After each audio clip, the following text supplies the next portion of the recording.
J'ai fait un rêve. Ou plutôt, j'ai eu une révélation. C'était en septembre 2001. Mais avant de vous la livrer, je vais vous dire où tout a commencé.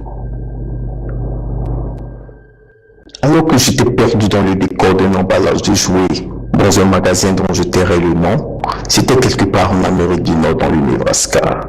J'étais assis inconfortablement sur une petite boîte de bonhomme bizarre.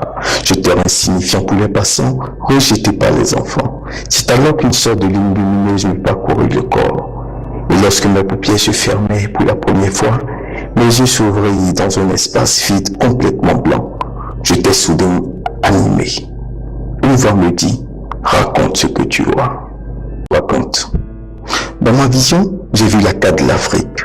Quelque part à l'ouest, sur un petit carré était marqué Côte d'Ivoire 2010-2011. J'ai entendu des bruits, des applaudissements. En fait, deux foules différentes s'extasiaient.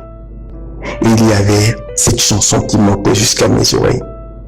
On gagne ou on gagne.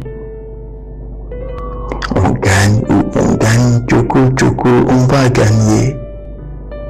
À la tête de chaque foule, il y avait une tête qu'on élevait.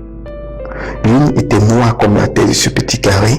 L'autre avait ce petit sourire au coin de la bouche comme les capitalistes. Soudain, les clameurs cessaient d'un seul coup et j'entendis retentir un coup de sifflet.